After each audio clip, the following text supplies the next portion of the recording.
Friends, this is Kranthi Kodithala. ఒక రాజ్యానికి సింహం రాజుగా ఉండేదట. ఆ రాజుకి నక్క మరియు కాకి అనుచరులుగా ఉండేవారట. ఓ రోజు కాకి పరిగెత్తుకుంటూ వచ్చి సింహం దగ్గరకు వచ్చి చెప్పిందంట, పక్కనున్న ఎడారిలో ఒక ఒంటె ఉంది, దాన్ని వేటాడి సంహరిస్తే మనకు వారానికి సరిపడా ఆహారం లభిస్తుందని. అప్పుడు అనుకున్నదే తడువుగా ముగ్గురు కలిసి బయలుదేరారంట ఎడారికి. కొద్ది దూరం ఎడారిలో నడిచిన తర్వాత సింహానికి మరియు నక్కకి కాళ్ళు బొబ్బలెక్కి నడవలేకపోయాయంట.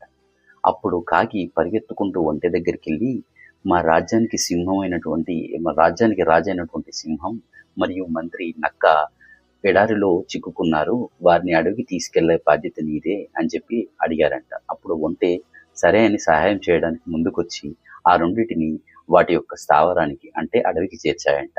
అప్పుడు అది చేసిన సహాయానికి సింహం మెచ్చి ఒంటెని మాతో పాటు ఉండిపో అని చెప్పాయంట.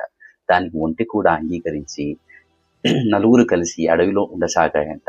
కానీ అప్పుడు అలా తీసుకున్న ఈ యొక్క నిర్ణయానికి కాకి మరియు నక్క బెంబిలెత్తిపోయాయంట.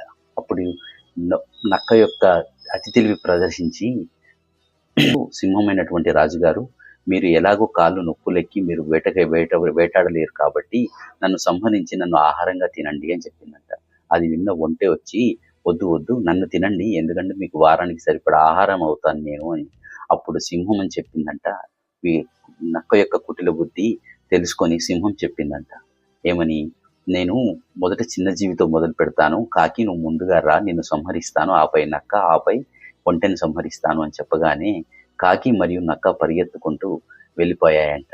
అప్పుడు ఒంటె మరియు సింహం స్నేహపూర్వకంగా రెండు అడవిలో మెలగసాగాయంట. దీన్ని బట్టి అర్థమైంది ఏంటంటే, లభించిన స్నేహాన్ని నిలబెట్టుకోవడానికి ఎంత దూరమైనా వెళ్ళినా తప్పు లేదు అని. దీన్ని బట్టి మనకు అర్థమైన నీతి.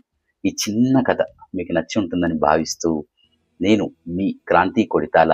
My channel name is you are with KK.